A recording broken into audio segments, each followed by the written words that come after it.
কল্যাণ ইউনিভার্সিটিতে ধরো ফার্স্ট হয়ে গেছো তোমরা কেউ, কি করবা? চুপচাপ থেকে আমার হ্যাঁ ফার্স্ট হয়েছি ঠিক আছে, এরকম ব্যাপার কি করবা? প্রথমেই তোর বন্ধুরা নিয়ে যাবে স্ট্যাটাস দিবা, দাও তো এক্সাইটমেন্টে বলবা তো, বলবা ফার্স্ট হয়েছি কোনো না কোনো জানাবো তো সবাইকে, জানাবো তো। তাহলে তোমরা ওই যে ফার্স্ট হয়েছো, ফার্স্ট হওয়ার পরে তুমি কাকে জানাচ্ছ? বন্ধুরাকে জানাচ্ছ যে আমি ফার্স্ট হয়েছি পরীক্ষাতে, আর কি করছো? হোয়াটসঅ্যাপে স্ট্যাটাস দিচ্ছ, সবাইকে জানাচ্ছ, সবাই কংগ্রাচুলেট করছে, সবাই কংগ্রাচুলেট করছে, ভালো লাগছে। তাহলে এই যে তুমি নিজে আনন্দ পেয়েছো, পরীক্ষায় পাস হওয়ার পরে তুমি কি পেয়েছো? আনন্দ পেয়েছো, তাই না? আনন্দ পেয়েছো তো পেয়েছো, আনন্দ পেয়েছো। ওই আনন্দটা তুমি কি করছো? শেয়ার করছো সবার সাথে, শেয়ার করছো না করছো না? তাহলে মানুষের বৈশিষ্ট্য হলো, ন্যাচারাল বৈশিষ্ট্য যে মানুষ যখন আনন্দ পায়, দুঃখ কথা কিন্তু সবসময় জানাই না, কিন্তু আনন্দ যখন পায় তখন কি করে? শেয়ার করে, স্ট্যাটাস লাগায়, বন্ধু বান্ধবীরা বলে, এই যে তাহলে আনন্দ পায়। তেমনি লেখালেখি হলো একটা আনন্দের বিষয়। যেমন দেখো কোন একটা গান তোমরা করলাম, গান রেকর্ডিং করলাম, গান গাওয়ার যারা অভ্যাস আছে তারা করে, গান রেকর্ড করে, রেকর্ডিংটা তুমি বারবার শুনছো, কেন? কারণ ওটা শুনে তোমার আনন্দ হচ্ছে, হচ্ছে না? কোন একটা ভালো ছবি এঁকেছো, খুব সুন্দর ছবি এঁকেছো, এই ছবি এঁকে কি হচ্ছে? বারবার দেখছো তুমি, দেখছো না? এখানে অনেক ছবি দেখছো, কেমন লাগছে দেখি? তাহলে কেন আনন্দ পাচ্ছ না? আনন্দ পাচ্ছ। তেমনি কবি যখন লিখছেন তখন উনি বিখ্যাত বা ফেমাস হওয়ার জন্য লিখছেন না। এখনকার ফেসবুক কবিরা কি করছে? ফেমাস হওয়ার জন্য লিখছে, আমি অনেক বড় কবি হয়ে গেছি, আমি রবীন্দ্রনাথের বাবা হয়ে গেছি, বলছে না?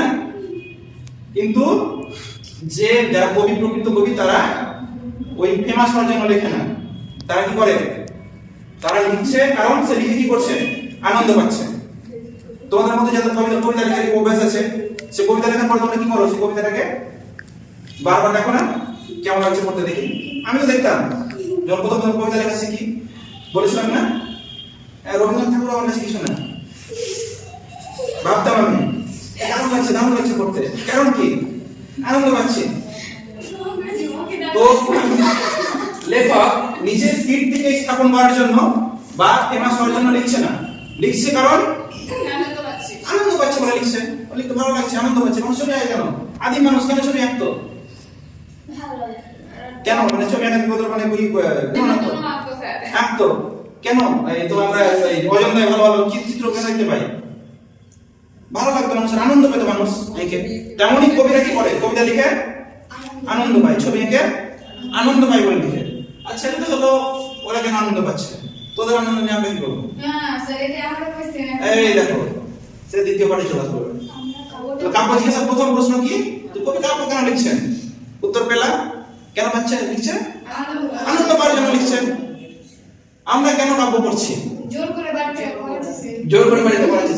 আচ্ছা দেখো আমাদের এখানে এই টিউশন সেন্টারের মধ্যে দেখো, এখানে দেখো কত কিছু ডিজাইনের আমরা ড্রেস পোশাক পরে আছে, তাই না? কিন্তু এত ডিজাইন কি দরকার আছে? দরকার নেই। একটা চট পরে নিলেই তো হয়, তাই না? হাতে মানুষের মতো, তাই না? পুরো জিনিস পরানোর দরকার, আর কি দরকার? ঠান্ডা যাতে না লাগে, এটাই দরকার শুধু। আর কি দরকার? এত ডিজাইন কেন? এত ডিজাইন কেন? এত অপ্রয়োজন, তাই না? তো এই যে কাব্য কেন পড়ছি আমরা? অপ্রয়োজনে পড়ছি, তাই না?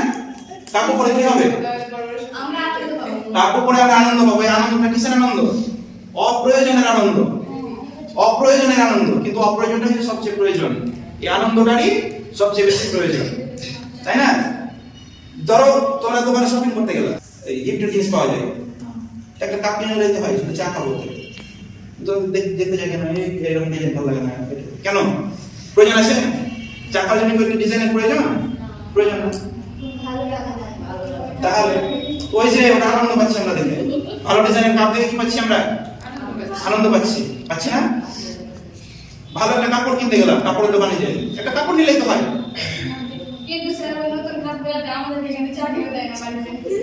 কাপড় কিনে নিলে তো হয়, এত কিছু বাছাবাছি কি আছে? একটা গয়না কিনে নিলে তো হয়, এত বাছাবাছি কি আছে? কারণ আছে, কারণ ওগুলো থেকে আমরা কি পাই? আনন্দ পাই। আর অনেক বিষয় আছে যেগুলো থেকে আমরা আনন্দ পাই। তাহলে আমরা কাব্য কেন পড়ি? কারণ আমরা আনন্দ পাই। এখন যেমন তোমাদের এন্টারটেইনমেন্ট অনেক কিছু আছে না, মোবাইল অনেক কিছু আছে। কি করো তোমরা বাড়িতে? মোবাইল ঘাটো, রিলস দেখো। কি পাও তোমরা? কোনো কাজ আছে কি? কোনো প্রয়োজন আছে? তো কি প্রয়োজন আছে? আনন্দের প্রয়োজন আছে। কিসের প্রয়োজন? আনন্দের প্রয়োজন আছে। আনন্দের প্রয়োজনের জন্য তুমি স্ক্রল করতে পারবে। আনন্দের প্রয়োজন আছে তাই। এই আনন্দটা কেন চলছে? আনন্দ দিচ্ছে তোমাকে। ডোপামিন ক্ষরণ হচ্ছে ব্রেন থেকে। কি হয়? ডোপামিন নামে একটা হরমোন ক্ষরণ হয় ব্রেন থেকে, জানো? ডোপামিন ক্ষরণ হচ্ছে বলে তোমাকে স্ক্রল করছো তুমি। হ্যাঁ, আরো বেশি করতে ইচ্ছা করে। ডোপামিন নামে একটা হরমোন, যেটা যত করবে তত করতে ইচ্ছে করবে। তো তেমনি যখন মোবাইল ফোন ছিল না, সেলফোন যখন ছিল না, তখন কি ছিল? কাব্য ছিল। কি ছিল? কাব্য ছিল। কাব্য পড়ে মানুষ কি পেত? আনন্দ পেত। তখন এসব একটা ধার ছিল না মানুষ। এই যে এত মোবাইল, এত টিভি, এসব ছিল না। কাব্য, নাটক, সাহিত্য এগুলো পড়ে কি পেত মানুষ? আনন্দ পেত। তাহলে কাব্য আমরা কেন পড়ছি? উত্তর কি হবে? আনন্দ পাওয়ার জন্য। তাহলে দুটো প্রশ্নের অ্যানসার আমরা পেয়ে গেছি। যে কাব্য পড়ে আমরা আনন্দ পাচ্ছি কেন? প্রথমে জানলাম কবি কেন লিখছেন, আনন্দ পাচ্ছি বলে লিখছেন। আমরা কেন পড়ছি? আনন্দ পাচ্ছি বলে পড়ছি। কাব্য পড়ে আনন্দ পাচ্ছি কেন? জিজ্ঞাসা মানুষের মাথায় একটা এই বাবাজিকে গুলো যাচ্ছে যে হ্যাঁ, কাব্য পড়ে আমরা আনন্দ পাচ্ছি কেন? ওয়াই? কেন পাচ্ছি আনন্দ? বা কাব্য কেন হলো? আমরা যেটা লিখেছি সেটা কাব্য না। রামচন্দ্র মধুবরা তো কাব্য লিখেছে, কবিতা লিখেছে। তো ওদেরটা কাব্য কেন নয়? বা আমি যেটা লিখছি সেটা কেন কাব্য নয়? আর কবিতা যেটা লিখছে ওটা কেন কাব্য হচ্ছে? তাহলে কাব্য কেন হচ্ছে? বা আমরা ওই কাব্যটা পড়ে, ওই কবিরা যে কাব্যটা মানে লিখেছেন সেটা পড়ে আমরা আনন্দ পাচ্ছি কেন? কার বলুন তো? কল্পনা করতে পারি সেই জিনিসটা সম্পর্কে, যে আমরা তো কল্পনা করে লিখছি, সেটা আমরা বোঝাতে পারি না। ওরা আমাদের কাব্য কেন হয় না? আর ওদেরটা কাব্য কেন হচ্ছে? এই জিজ্ঞাসা থেকে জন্ম নিল কাব্য জিজ্ঞাসা। কাব্য জিজ্ঞাসা।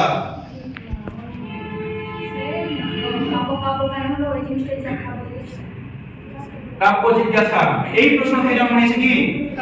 কাব্য জিজ্ঞাসা, তাই না? এগুলো সবই হচ্ছে কাব্য জিজ্ঞাসার প্রশ্ন। এগুলোর উত্তর আমরা এখন জানবো একে একে। আচ্ছা, তো কাব্য জিজ্ঞাসাটা লিখেছে শুধু অতুল চন্দ্রগুপ্ত, কিন্তু এর যে মূল সোর্স, এর মূল সোর্স হচ্ছে অলঙ্কার শাস্ত্র। কি শাস্ত্র? অলঙ্কার শাস্ত্র। এই অলঙ্কার শাস্ত্র বলতে যে আমাদের শ্লেষ, বক্রোক্তি, যমক এইগুলো কিন্তু না। অলঙ্কার শাস্ত্র মানে ব্যাপক অর্থ অলঙ্কার শাস্ত্র। অলঙ্কার শাস্ত্রের মধ্যে সবই আছে, রস, ধ্বনি, ছন্দ, বা যে তোমরা যে কথা বলতে অলঙ্কার পড়ছো, এই অলঙ্কার। এই অলঙ্কার হচ্ছে ছোট অর্থ অলঙ্কার, যেগুলো আমরা পড়ছি, শ্লেষ, বক্রোক্তি, যমক, এগুলো হচ্ছে কি? এগুলো ছোট অর্থ অলঙ্কার। কিন্তু ব্যাপক অর্থ অলঙ্কার মানে পুরো অলঙ্কার শাস্ত্রটাকে বলছে, যেখানে ছন্দ আছে, যার মধ্যে ধ্বনি আছে, যার মধ্যে রস আছে, সবই আছে এর মধ্যে। এটা হচ্ছে অলঙ্কার শাস্ত্র। বুঝা গেছে? অলঙ্কার শাস্ত্রের কিছু কিছু বিষয় নিয়ে অতুল চন্দ্রগুপ্ত কাব্য জিজ্ঞাসা লিখেছেন। এটা সামান্য একটা বই, কিন্তু অলঙ্কার শাস্ত্র নিয়ে যদি পড়াশোনা করতে যাও অনেক গাদা গাদা বই পড়ছো। তার মধ্যে মাত্র দুটো বই আমি এখানে এনেছি। বড়দের নাট্যশাস্ত্র পড়তে হবে, ভামহের অলঙ্কার শাস্ত্র পড়তে হবে। হ্যাঁ, যতগুলো আছে বই এগুলো সবই পড়তে হবে। যতজন লিখেছে মানে যাদের কথা বললাম, প্রত্যেকের বই আছে একটা করে। হ্যাঁ, প্রত্যেকেরই বই আছে একটা করে। সেগুলো আমরা সবই পড়তে হবে। তোমাদের জন্য এই কাব্য জিজ্ঞাসাটাই যথেষ্ট। অতুল চন্দ্রগুপ্ত কি করেছে? সহজভাবে এই সমস্ত বইগুলো ঘাটাঘাটি করে একটা বইয়ের মধ্যে নিয়ে এসেছে আমাদের বোঝার জন্য, সুবিধার জন্য, যেটা কল্যাণ ইউনিভার্সিটি সিলেক্ট করেছে আমাদের জন্য, যে এই বইটা পড়লে ছাত্রছাত্রীরা একটা ধারণা পাবে কাব্য সম্পর্কে। আরো অনেক বই আছে, অতুল চন্দ্রগুপ্তের মতো আরো অনেকজন বই লিখেছে, কিন্তু আমাদের সিলেবাসে আছে অতুল চন্দ্রগুপ্তের কাব্য জিজ্ঞাসা। যেমন এই দেখো এই বইগুলো সুখেন বিশ্বাস লিখেছেন, বা আরো অনেক বই আছে বাড়িতে। তাহলে কাব্য কেন হচ্ছে? এই প্রশ্নটা থেকে এই মতবাদগুলো জন্ম নিল, যে একটা কাব্য কেন হচ্ছে, কাব্যটাকে আমরা কেন পড়ছি, বা আমাদের গুলো কেন কাব্য হচ্ছে না, আর কবিরা যেগুলো লিখছেন সেগুলো কেন কাব্য হচ্ছে। এই যে কাব্য কিভাবে হয়, আর সবগুলোই কাব্য নয় কেন? যেমন আমি আমি ধরো বললাম যে ওই যে গাছের ডালে একটা পেঁচা বসে আছে, তার মাথায় লাল টোপর, এটা কাব্য হলো? আর কবি যখন লিখে দিলেন যে পাখির নীড়ের মতো চোখ তুলে নাটোরে বনলতা সেন, তখন এটা কি হলো? কাব্য হয়ে গেল। কেন? এই জিজ্ঞাসা, এটাই হচ্ছে কি কাব্য জিজ্ঞাসা। তাহলে এই জিজ্ঞাসা থেকে কয়েকগুলো মতবাদ উঠে এলো, কয়েকটা। একটা প্রথমেই আমরা পাবো অলংকারবাদ, তারপরে রীতিবাদ, তারপরে বাচ্য ও বস্তুবাদ, তারপরে ধ্বনিবাদ। ধ্বনিবাদ থেকে আসছে রস। কিভাবে আসছে পরের দিন আলোচনা করব। প্রথমে বলি অলংকারবাদের কথা। অলংকারিক যারা, ব্রাহ্মণ রুদ্র যারা অলংকারবাদী, তারা বলছেন কাব্য কাব্য হচ্ছে কেন? উত্তরে তারা বলছেন যে কাব্য কাব্য হচ্ছে অলংকারের জন্য। এই অলংকারবাদ মানে অলংকার শাস্ত্র নয়, কিন্তু এই অলংকারবাদ বলতে তোমরা যেটা পড়লাম, শ্লেষ, যমক, বক্রোক্তি, এগুলো হচ্ছে এই অলংকার। তাহলে ওরা বলতে চাইছে অলংকারবাদীরা যে কাব্য কাব্য হচ্ছে কারণ কি? কাব্যে অলংকার আছে, তাই কাব্যে যদি অলংকার না থাকতো, শ্লেষ, বক্রোক্তি, যমকগুলো না থাকতো, তাহলে কি হতো না? কাব্য কাব্য হতো না। তখন আরেকদম এই যে এরা এসে এদের মতো খণ্ডন করছে, বলছে যে তাই যদি হতো, তাহলে একটা মেয়ে যদি অলংকার মানে প্রচুর অলংকার পরে, যে যত অলংকার পড়বে তাহলে সেই তত সুন্দর। অলংকারে যদি সৌন্দর্যের মূল চাবিকাঠি হয়, তাহলে যে যত অলংকার পড়বে সে তত সুন্দর, তাই না? তাহলে সব কি করতো? এই পা থেকে মাথা অব্দি মালা পড়তো, নাকি মালা এই অব্দি এখানে পুরো হাতে ছড়ি, দেখা গেল না? এটা এই সৌন্দর্যের মূল চাবিকাঠি হতো। তখন এরা বলছে রীতিবাদের কথা, বলছে অলংকারই যথেষ্ট নয়, কি লাগবে? রীতি লাগবে। এরা আরেকটা কথা বলছে যে যদি তোমরা ওই নাকের যদি এটা নাকের নখটা যদি মাথায় দাও, হ্যাঁ, বা গালে যদি লিপস্টিক দাও, বা গলার মালাটা যদি নাক থেকে ঝুলিয়ে কানে দিয়ে দাও, হ্যাঁ, তো কেমন লাগবে? যথেষ্ট? তা কি লাগছে তার সাথে? রীতি লাগছে। রীতিটা হলো যেখানে যেটা দরকার সেখানে সেটাই লাগবে, যেখানে যেটা দরকার সেটা লাগবে। গলায় মালাই লাগবে, কানে ঝুলি লাগবে, ওটা লিপস্টিক লাগবে, হ্যাঁ, ওপেন লাগবে। তো এটা হচ্ছে রীতিবাদের কথা, যে যেখানে যে অলংকারটা প্রয়োজন সেখানে সেই অলংকারটাই দিতে হবে। এটা হচ্ছে রীতিবাদ। তাহলে বোঝা গেল রীতিবাদ কি? আরেক দল আসছে, এরা বলছে না তোমরা ভুল বলছো, তোমরা ঠিক কথা বলছো না, তোমরা দুজনেই ভুল। আসল কথা হচ্ছে বাচ্য ও বস্তু। বস্তুটা কি না? কবিতার বিষয়বস্তু। বলছে যে যদি কবিতার বিষয়বস্তু না থাকে, তো কাকে আমি রীতি দিয়ে অলংকার সাজাবো? অলংকার দিয়ে কাকে সাজাবো? ধরে না মেয়েটাই গায়ে, মেয়েটাই নাই, তো কাকে সাজাবো অলংকার দিয়ে? শুধু অলংকার দিয়ে যথেষ্ট? অলংকার যথেষ্ট না। রীতি দিয়ে কি হবে? রীতির অলংকার দিয়ে কি হবে? যদি বস্তু না থাকে, কবিতার বিষয়বস্তু না থাকে, কবিতার যে বিষয়বস্তু বিষয়, তো বিষয় না থাকলে কাকে সাজাবে? তাহলে ওরা বলছে না তোমরা ভুল বলছো। আসল বিষয় কি? বস্তু বা বাচ্য, সেটা কি বলা হচ্ছে? বাচ্য। বুঝে গেল? এদের পরে আরেক দল আসছে ধ্বনিবাদী। অলংকার দিয়ে দেখুন নাম আসে বলে না, লিখে দিচ্ছে। তারপরে বলছে যে না তোমাদেরটা পুরোপুরি ঠিক নয়, ভুল বলছো তোমরা। আসল হচ্ছে যে তাই যদি হতো তাহলে তো মানে প্রত্যেকেই কবি হয়ে যেত। তো সবার কবিতা পড়া আমাদের সেরকম ভাব মনে জাগে না, আর সবার কবিতা পড়া আমাদের ভালো লাগে না, আনন্দ পাই না আমরা। ওরা বললো ধ্বনিবাদের কথা। এই ধ্বনিটা কি না? পরিচিত কিছু শব্দের উপর বেশ করে অপরিচিত একটা ব্যঞ্জনার সৃষ্টি করা। যেমন উদাহরণ দিতে বুঝতে পারবা, জীবনানন্দ দাশের কবিতার লাইন, পাখির নীড়ের মতো চোখ তুলে নাটকের বড় বাতাসে। এখানে আমাদের কোন শব্দ অপরিচিত? অপরিচিত কিছু আছে তো? আছে কি? নাই, সব বস্তু বা বাচ্চা সব এখানে আমরা জানি। নাটক একটা জায়গার নাম, নাটক। বনলতা একজন একটা মেয়ের নাম। পাখি, নীর, নির্ময় ভাষা, কি আছে এর মধ্যে? কিছু আছে? পাখির নীরের মতো চোখ তুলে নাটকের বর্ণনা আছে, কি আছে? সবই তো পরিচিত শব্দ। তাহলে পরিচিত শব্দের উপর নির্ভর করে একটা অপরিচিত জগতে চলে যাবে, একটা অলৌকিক জগতে চলে যাবে। এখানে কি বুঝছো তোমরা? যে পাখির নীরের মতো চোখ মানে পাখির চোখগুলো, মানে পাখির নীর মানে ভাষা, এই ভাষাতে যেমন গোল গোল চোখগুলো গোল গোল, এটা কি আসছে? না, এটা না। তাহলে কি না? পাখির নীরে যেমন পাখির আশ্রয়, পাখির নীর কি? পাখির আশ্রয়। পাখির হতাশা নিরাশা, তার আশ্রয় যে দূর হয়, হ্যাঁ, তার যে আশঙ্কা, ভবিষ্যতের স্বপ্ন, এগুলো কোথায় যে দূর হয়? নীরে।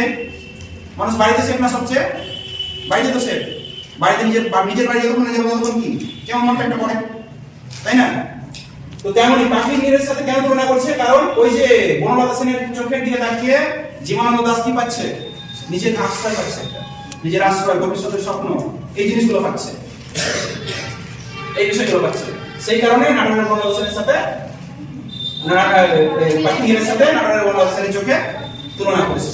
তাহলে এই যে এইগুলো কি এখানে লেখা আছে কিছু? যেগুলো বললাম সেটা এখানে কিন্তু পরিচিত শব্দের উপর আমরা একটা অনুযায়ী সেটা গেলাম না। তাহলে এই কারণে, এই ধ্বনির কারণে এটা কাব্য হচ্ছে, কাব্য হচ্ছে। পরের দিন আমরা আলোচনা করব রস নিয়ে।